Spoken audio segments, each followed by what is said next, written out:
जो बार बार कहा जा रहा है कि असली आदिवासी, तो असली आदिवासी का मतलब क्या है? तो इसका मतलब है कि कोई नकली आदिवासी भी है। तो आप नकली आदिवासी किसको मान रहे हैं? कहने का तात्पर्य हो सकता है कि वो हमें कह रहे होंगे नकली आदिवासी। ये हमारे अस्तित्व की लड़ाई है और हमारा जो मूल परिचय है एक जनजाति का, एक आदिवासी का, वो संवैधानिक रूप से हमको मिल सके, उसके लिए लड़ाई है। ये कहीं से भी जो बार बार कहा जाता है ये आरक्षण के लिए या फिर ये हमारा हक लूटने के लिए हो रहा है, तो ऐसे कहीं से भी कोई बात नहीं है। जनजाति होने के नाते वो भी जनजाति हैं, हम भी जनजाति हैं। फ़र्क सिर्फ यही है कि वो लिस्ट में हैं, हम लिस्ट में नहीं हैं। इसीलिए उनको सरकारी आदिवासी, हमको गैर सरकारी आदिवासी कहा जाता है। बार बार आदिवासी, असली आदिवासी, नकली आदिवासी का बात कहा जाता है। यहाँ इस बात को लेके कहा जाता है, उन लोग का सोच ये है कि जो लोग अभी वर्तमान में एसटी का सूची में हैं, उन लोग सोचते हैं कि हम ही लोग आदिवासी हैं। लेकिन अब मान लीजिए जिस तरह से हमको 1950 में छोड़ा गया है, अब मान लीजिए कि इस वक्त अगर किसी एसटी कम्युनिटी को उस लिस्ट से अगर किसी कारण से हटा दिया गया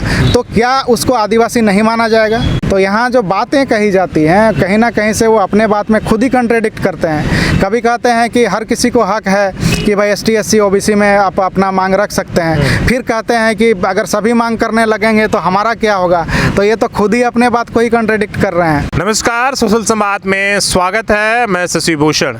झारखंड में इन दिनों स्थानीय नीति से ज़्यादा अब चर्चा कुर्मी समाज की हो रही है। कुर्मी समाज की इसलिए हो रही है कि इन्होंने पहली बार तो नहीं कह सकते हैं, इन्होंने पहली बार इतने जोरदार तरीके से जो है एसटी में शामिल होने की मांग उठाई है। जब से उठाई है, झारखंड, बंगाल और उड़ीसा की राजनीति में खलबली मच गई है। लेकिन सबसे ज़्यादा असर झारखंड में हो रहा है, क्योंकि इसका एक तरफ से ये अपनी मांग कर रहे हैं तो दूसरी तरफ से विरोध भी हो रहा है। इस मुद्दे पर आपने कई इंटरव्यू हमारा देखा होगा, कई आदिवासी लीडर का जो विरोध कर रहे हैं और कई कुर्मी समाज के उन लोगों का जिनका तर्क है कि आखिर उन्हें आदिवासी की दर्जा क्यों चाहिए। इसी पर कुछ दिन पहले हमने सालखन मुर्मू का इंटरव्यू किया था, जिसमें उन्होंने कहा था कि अगर कुर्मी को आदिवासी की दर्जा अगर दे देंगे तो आप समझिए कि जो असली आदिवासी हैं उनका गला घोटने का काम किया जाएगा, इसलिए कि वो फिर उनके साथ अन्याय होगा। आज हमारे साथ ये जो है आदिवासी समाज, आदिवासी कुर्मी समाज केंद्रीय समिति का ये प्रसन्नजीत महतो हैं, इनके अध्यक्ष हैं, और ये जो है काफ़ी कुछ अपने तर्क लेकर यहाँ पर आज हाजिर है। इनसे भी हम बात करेंगे और समझेंगे कि आखिर जो कुर्मी महतो हैं यहाँ झारखंड में, उन्हें आदिवासी क्यों दर्जा चाहिए। क्या कहीं उनके आरक्षण पर इनकी नज़र तो नहीं है? क्या ये चाहते हैं कि सत्ता में जो एक तरीके से जो आदिवासी राजनीति के लिए जो आरक्षित सीटें हैं, इसलिए कि कई बार ये बात हो चुकी है कि इनकी नज़र जो है उन पर है, कहीं उस पर तो नहीं है। तो सबसे पहले बातचीत करने के लिए आपका स्वागत है। धन्यवाद, जोहार। सबसे पहला आरोप यही, आपको आदिवासी दर्जा क्यों चाहिए? क्या कहीं आप जो आदिवासियों के जो आरक्षण मिला है, हक मिला है, राजनीति, सत्ता, हिस्सेदारी, क्या चाहते हैं? क्या उनकी सिंधमारी करना चाहते तो फिर उनके साथ अन्याय नहीं हो जाएगा अगर आपके साथ न्याय होगा तो?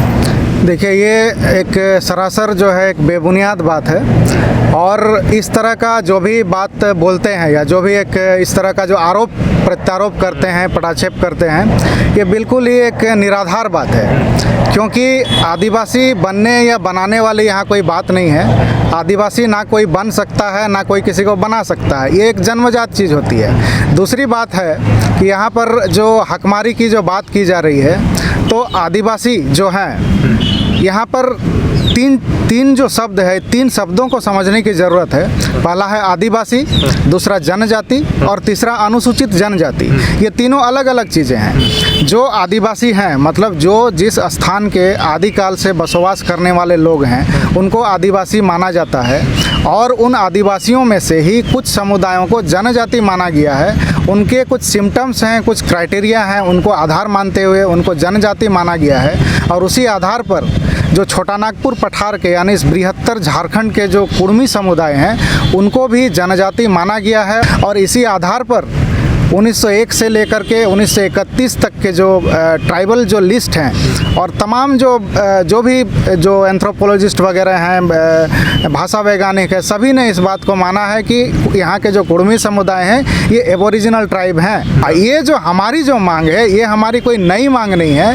ये जिनको इतिहास की जानकारी नहीं है उनको इतिहास के पन्नों को पलट कर देखने की ज़रूरत है।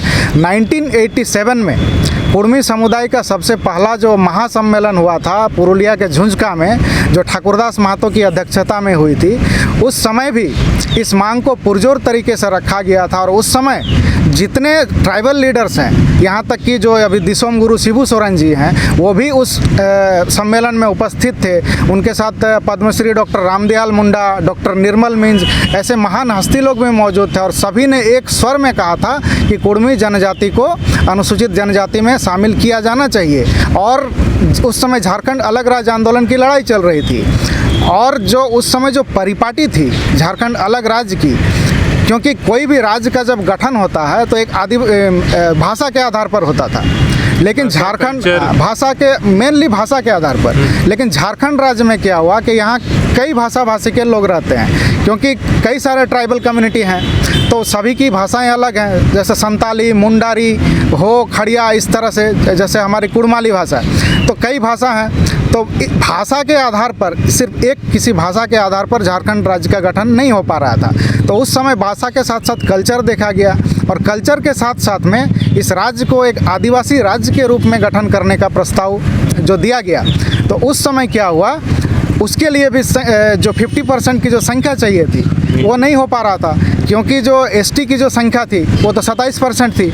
लेकिन उसी समय क्या किया गया, हमको इस्तेमाल किया गया, हमको इस तरह से इस्तेमाल किया गया, क्योंकि हम ट्राइबल हैं और ट्राइबल होने के नाते हम आदिवासी हैं। तो हमारी संख्या को दिखा करके और हमको, चूँकि हम सूची में शामिल नहीं है एसटी का सूची में, इसलिए हमको गैर सरकारी आदिवासी दिखा करके और उस संख्या को 27% से 24% मिला करके 50% एवोव करके और उस तरह से ये आदिवासी राज्य के रूप में परिकल्पना को साकार किया गया था। सभी कुड़मी गांव में, किसी कुड़मी गांव में देखिएगा कोई संताल समुदाय के साथ रहते हैं, कहीं कोई भूमिज समुदाय के साथ रहते हैं, तो आपस में एक बहुत अपनापन, भाईचारा है।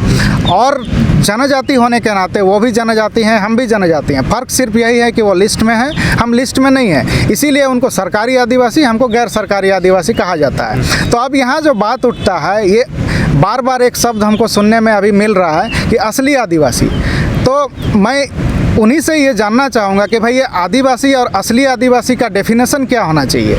जो बार बार कहा जा रहा है कि असली आदिवासी, तो असली आदिवासी का मतलब क्या है? तो इसका मतलब है कि कोई नकली आदिवासी भी है। तो आप नकली आदिवासी किसको मान रहे हैं? और मान रहे हो वो लोग स्पष्ट आप ही मांग कर रहे हैं ना। हाँ, शामिल होने उनके कहने का तात्पर्य हो सकता है कि वो हमें कह रहे होंगे नकली आदिवासी, लेकिन आदिवासी को अगर आप असली आदिवासी और नकली आदिवासी के तौर पर अगर आप विभाजित करेंगे तो ये तो कहीं से भी न्यायोचित नहीं लग रहा है और ना ही ये कोई संवैधानिक है। और संविधान में भी आदिवासी शब्द नहीं है, वहाँ जनजाति शब्द है। तो इन सभी शब्दों का जो हेर फेर है इसको समझने का ज़रूरत है। और असली आदिवासी और नकली आदिवासी का यहाँ कोई बात ही नहीं है, ये पूरी तरह से एक मतलब गैर संवैधानिक बात है। जो आदिवासी हैं वो तो आदिवासी हैं, इसमें असली और नकली का क्या बात है? देखिए, आरक्षण जो है ना, आरक्षण एक अलग चीज़ होती है। और आरक्षण जैसे अभी देखिएगा EWS का आरक्षण दिया गया, ठीक है, तो वो एक आर्थिक आधार पर दिया गया। हालांकि संविधान में कहीं पर भी आर्थिक आधार पर आरक्षण का बात नहीं शामिल है। तो आरक्षण एक अलग चीज़ होता है। और ये एसटी का जो इंक्लूजन का जो बात है, हम लोग का जो डिमांड है, ये सिर्फ आरक्षण तक सीमित नहीं है। ये एसटी एक बात मैं समझना चाहता हूँ कि ये एक स्टेटस का बात है। एसटी एक स्टेटस का बात है। हमारा जो परिचय है, हमारा जो अस्तित्व है, वो इस जो एसटी का जो डिमांड है उस पर टिका हुआ है। क्योंकि हम ट्राइब हैं, हम एक जनजाति हैं और एक जनजाति होने के नाते प्रत्येक जनजाति का ये एक संवैधानिक अधिकार है कि उनको अनुसूचित जनजाति का सूची में रखा जाए, जो कि समय समय पर अमेंडमेंट होते रहता है। तो इसीलिए ये हमारे अस्तित्व की लड़ाई है और हमारा जो मूल परिचय है एक जनजाति का, एक आदिवासी का, वो संवैधानिक रूप से हमको मिल सके, उसके लिए लड़ाई है। ये कहीं से भी जो बार बार कहा जाता है आरक्षण के लिए या फिर ये हमारा हक लूटने के लिए हो रहा है, तो ऐसे कहीं से भी कोई बात नहीं है। क्योंकि जो बातें कही जाती हैं कि ये अगर एसटी में शामिल हो गए तो कहीं ना कहीं से ये हमारे रोज़गार में हकमारी करेंगे। तो देखा जाए तो रोज़गार का जो सृजन होता है या फिर रोज़गार की जो भी जो वैकेंसी वगैरह निकलती हैं, उन सभी का जो प्रोसेस होता है, जो क्राइटेरिया होता है, उन सभी में इस तरह की बातें नहीं आती हैं कि ये कोई अगर कम्युनिटी अगर आ गया तो वो उनका बाकी लोगों का हक ले लेगा। इस तरह की बातें नहीं होती हैं, वहाँ एक अलग प्रोसेस से चलता है। अगर उस तरह से भी होता तो आज जो कम्युनिटी एसटी में अभी हैं जो लोग, उनमें से भी कई कम्युनिटी हैं कि बहुत अपग्रेड हो गए हैं, एडवांस हो गए हैं, तब तो फिर बाकी तो एसटी लोग को कहना चाहिए कि भाई उन लोग मेरा हकमारी कर रहा है तो उन लोग को निकाल देना चाहिए। इस तरह से तो नहीं होता है। और ये जो बार बार आदिवासी, असली आदिवासी, नकली आदिवासी का बात कहा जाता है, यहाँ इस बात को लेके कहा जाता है, उन लोग का सोच ये है कि जो लोग अभी वर्तमान में एसटी का सूची में हैं, उन लोग सोचते हैं कि हम ही लोग आदिवासी हैं। लेकिन अब मान लीजिए जिस तरह से हमको 1950 में छोड़ा गया है, अब मान लीजिए कि इस वक्त अगर किसी एसटी कम्युनिटी को उस लिस्ट से अगर किसी कारण से हटा दिया गया तो क्या उसको आदिवासी नहीं माना जाएगा? क्या उसको जनजाति नहीं माना जाएगा? ये सवाल आएगा। लेकिन इस तरह की बात नहीं है। और जो कहा जाता है कि ज़मीन का लूट, तो ज़मीन का जो बात है, यहाँ सबसे बड़ा जो हमारे साथ जो छल हुआ है वो इस ज़मीन को लेकर के ही हुआ है। और ज़मीन की लूट किसी और की नहीं, हमारी हुई है। और उसी कारण से ही हमको ये शेड्यूल का लिस्ट से हमको जो हटाया गया था या फिर छोड़ दिया गया था, यही एक बहुत बड़ा कारण था। और इसका हम लोग परिणाम देखते हैं कि आज जितने भी जो महानगर जो बसे हैं, जितने भी डैम बने हैं, जितने कल कारखाने बने हैं, सारी जगह पर सबसे ज़्यादा ज़मीन कुर्मियों का गया है। सबसे ज़्यादा विस्थापित वही हुए हैं। सबसे ज़्यादा विस्थापित हमारे लोग हुए हैं और उसका हम लोगों को कोई लाभ भी नहीं मिला है। तो ये एक अलग कारण है। लेकिन जो लोग कहते हैं कि ये हमारी ज़मीन लूट लेंगे, ये अगर एसटी कम्युनिटी में आएंगे, तो ये बिल्कुल ही एक बहुत ही गलत बात है। क्योंकि अगर एसटी में आ भी जाते हैं तो फिर हम किसका ज़मीन लूटेंगे और कैसे लूटेंगे? हमारे पास तो अपनी ज़मीन है। इस बात को भी कई लोगों ने हमें कहा जब हम बात कर रहे थे कि भैया अगर हम आदिवासी नहीं है तो फिर हमारे ज़मीनों पर सीएनटी क्यों लगाया गया? अगर हम नहीं थे तो फिर जब 2011 और 12 में भी झारखंड सरकार ने किया तो उस लिस्ट में हमें क्यों शामिल किया? तो ये किस तरह का तर्क है? किस तरह से? देखिए, सीएनटी एक्ट अभी जो पिछले सरकार में संशोधन की भी बात हो रही थी या फिर बहुत तरह की बातें होती हैं, तो सीएनटी एक्ट 1908 में लगी है। सबसे पहले तो ये क्लियर करना ज़रूरी है। और उस समय किस कारण से लागू हुआ ये भी मैंने बता दिया। अब कुछ लोग अगर कहते हैं कि मतलब सीएनटी एक्ट हम पर क्यों लगा है, तो इसका सीधा सा वही कारण है। इसका इस चीज़ से संबंध नहीं है, मतलब अनुसूचित जनजाति का सूची में शामिल होने से इसका संबंध नहीं है। वो तो ज़मीन का रक्षा के लिए है। तो सभी पर लगा था कि भाई जो आदिवासी थे, शेड्यूल्ड ट्राइब्स थे, उन्हीं लोगों के ज़मीनों पर लगा। मूल रूप से उस वक्त जितने जो जनजाति समुदाय के लोग थे, आदिवासी थे, उन लोगों के ऊपर लगा था। ये 1947 के बाद, मतलब देश आज़ाद होने के बाद, ये कुछ ओबीसी और कुछ एससी कम्युनिटी के ऊपर भी, कुछ कम्युनिटी के ऊपर लगा था। इसमें कुछ मुस्लिम कम्युनिटी भी है। तो इसका उससे कोई संबंध नहीं है। ये तो ज़मीनों की रक्षा के लिए हुआ था। और इसका बहुत सारा अलग प्रावधान है। और अभी तो ये 9th शेड्यूल में लिस्टेड है और इस पर कोई संशोधन भी कोई नहीं कर सकता। कई लोग ये आरोप भी लगा रहे हैं कि देखिए कहीं ना कहीं ये राजनीतिक जो है इस्तेमाल हो रहे हैं। जो राज्य की सरकारें हैं, इन्हें जो है आगे करके अपनी राजनीतिक रोटियां सेक रहे हैं। इस बात को कुर्मी समाज नहीं समझ रहा है। आपने सुना होगा ये बात, मेरे इंटरव्यू में भी आपने सुना होगा।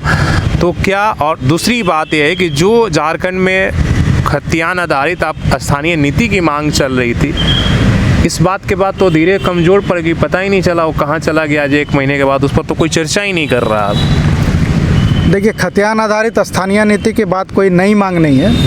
ये 2000 जब झारखंड अलग राज्य, आप लोग राजनीतिक इस्तेमाल नहीं हो रहे हैं। इस आंदोलन से किसको फ़ायदा और किसको नुकसान हो रहा है जो आप लोग कर रहे हैं? देखिए, खतियान का जो आंदोलन था, ये आंदोलन पुराना आंदोलन था। इसको एक रूप दिया गया। ये रूप इसलिए दिया गया क्योंकि हो सकता है कि ये जो सरकार जो है जिस वायदे को लेकर के आई थी, उस वायदे को पूरा नहीं कर रही थी। तो इसको मान करके हो सकता है इसको एक रूप दिया गया हो। और अभी सरकार ने इस चीज़ को मान लिया है, तो तो हो सकता है उस कारण से। और ये खतियान आंदोलन कोई सिर्फ तो ठीक है, इसमें कुर्मी लोग सबसे ज़्यादा आगे थे, लेकिन सिर्फ कुर्मियों का तो नहीं था, इसमें बाकी लोग भी, बाकी जो झारखंडी मूलवासी लोग हैं उन लोग भी शामिल थे इसमें। तो ये पूरे एक झारखंडी समुदाय का आंदोलन था। और ये हमारा जो ये आंदोलन है एसटी में शामिल करने का, ये सिर्फ हमारा ये कम्युनिटी बेस्ड आंदोलन है। और ये 1984 मतलब 80 के बाद से ही लगातार चला आ रहा है। जो लोग कहते हैं कि ये आज नया डिमांड कर रहे हैं या झारखंड अलग राज्य बनने के बाद ये लोग ये फ़ायदा लेने के लिए कर रहे हैं, तो फ़ायदा लेने वाला बात नहीं है। और अगर फ़ायदा और नुकसान का जहाँ तक बात है, देखिए यहाँ पर जिस तरह से वो कहते हैं कि अगर ये लोग आ जाएंगे तो असली आदिवासियों का क्या होगा, या फिर उनका वो कहाँ जाएंगे, फिर सभी अगर मांग करने लगें, तो यहाँ जो बातें कही जाती हैं कहीं ना कहीं से वो अपने बात में खुद ही कंट्राडिक्ट करते हैं। कभी कहते हैं कि हर किसी को हक है कि भाई ST SC OBC में आप अपना मांग रख सकते हैं, फिर कहते हैं कि अगर सभी मांग करने लगेंगे तो हमारा क्या होगा। तो ये तो खुद ही अपने बात को ही कंट्राडिक्ट कर रहे हैं। ठीक है, लेकिन आप लोग अब आगे क्या रणनीति क्या रहेगी? रेल रोको आंदोलन हो गया, समाज में जो जहाँ तहाँ जनसभा भी होगी, आगे किस तरह से आप लोग लड़ाई, एक कोर्ट में भी लड़ाई चल रही है, आगे क्या रणनीति है? देखिए हमारी जो रणनीति है हमारे संगठन की तरफ से, हमारी रणनीति पूरी तरह से संवैधानिक रणनीति है। और हम बार बार यही कहते हैं, सभी को कहते हैं, अपने समाज से भी अपील करते हैं कि ये जो लड़ाई है ये एक संवैधानिक लड़ाई है और संवैधानिक तरीके से ही इसको लड़ा जाए। और जो लोग भी जिस तरीके से भी ये आंदोलन कर रहे हैं, लेकिन बाद में आकर के जिस तरह से बातें रखते हैं कि इसका कुछ प्रोसेस है, प्रोसेस के आधार पर होगा, तो हमें उस प्रोसेस को भी ध्यान में रखना चाहिए और प्रोसेस को फॉलो करते हुए इस बात को, हमको जो आंदोलन की जो रणनीति है उस रणनीति को आगे बढ़ाने का ज़रूरत है। सबसे बड़ा सवाल ये है कि देखिए जहाँ हम लोग बैठे हैं इस कुलान की धरती है, और यहाँ से आपके जो आज के आदिम जो केंद्रीय मंत्री हैं आदिवासी कल्याण समाज या आदिम जनजाति के अर्जुन मुंडा जी, तो आप लोग जाकर वहाँ पर क्यों नहीं मुलाकात करते, क्यों नहीं अपनी मांगों को यहाँ पर रखते हैं? इसलिए यहीं से आते हैं, आपके मांगों को भी जानते हैं, तो उनसे मिलने पर क्यों नहीं विचार आप लोग करते हैं? उनसे मिला जा चुका है, ऐसा बात नहीं है कि नहीं मिला गया है, उनसे मिला भी गया है और हमारे सांसदों के माध्यम से ये बात उन तक पहुंचाया भी गया है। लेकिन अभी वो जिस तरीके से बात करते हैं कि भाई जो अभी जो क्राइटेरिया की बात करते हैं, प्रोसेस की बात करते हैं कि पहले स्टेट गवर्नमेंट रिकमेंड करेगा तभी हम कुछ कर पाएंगे। मतलब जो प्रोसेस है इस ST इंक्लूजन का कि पहले स्टेट गवर्नमेंट रिकमेंड करके सेंट्रल गवर्नमेंट को भेजेगा, तो फिर सेंट्रल गवर्नमेंट उसको वेरीफाई करके उसको संसद में फिर बिल पास करके उसको ओके करेगा। तो इसीलिए हमारा अभी सबसे पहला जो काम है वो है कि स्टेट गवर्नमेंट से हमको पहले पॉजिटिव रिकमेंडेशन कराना है और उसके बाद फिर से सेंट्रल का काम है। लेकिन इस बीच में भी कई ऐसे प्रावधान हैं जो संवैधानिक प्रावधान है, जो कि हमारे जो अनुच्छेद वगैरह में जो चीज़ शामिल है उन सभी चीज़ों को ध्यान में रखते हुए बीच के भी कई रास्ता हैं, हम उन रास्तों पर भी विचार कर रहे हैं और इन सभी को देखते हुए हम अपना जो कदम है उसको आगे बढ़ा रहे हैं। चलिए बहुत बहुत धन्यवाद। प्रसन्नजीत महतो जी ये थे और ये आदिवासी कुर्मी समाज केंद्रीय समिति जो इनका संगठन है उसके अध्यक्ष हैं। इन्होंने अपनी बात रखी और बड़ी बेबाकी से जो सवाल हमने पूछा, जो डाउट्स था, वो उस पर अपनी राय दी। इसलिए कि ये कोई लड़ाई एक दिन का नहीं है और एक दिन में कुछ हासिल होने वाला भी नहीं, लेकिन बस इतना ही है कि जो भी हो संवैधानिक अधिकार है, संवैधानिक तरीके से होना चाहिए, ना कि किसी भी तरीके का आप जो है इसमें अशांति फैलाएं या उलगुलान करें। हालांकि ये पुरानी इनकी मांग है, इन्होंने अपनी मांग को रखा है, बाकी फैसला सरकार को करना है कि इस मांग को किस तरीके से देखा जा रहा है। लेकिन एक स्पष्ट नज़रिए बनाने के लिए आप सोशल संवाद देखते रहिए। इस तरह के बहुत सारे संवाद आपको झारखंड के अलग अलग इलाकों से सुनने और देखने को मिलेगा, ताकि आपकी समझ और बूझ भी एक नज़रिया जो दृष्टिकोण है वो थोड़ा सा बेहतर हो सके। सहयोगी आकाश के साथ शशि भूषण, सोशल संवाद न्यूज़ झारखंड।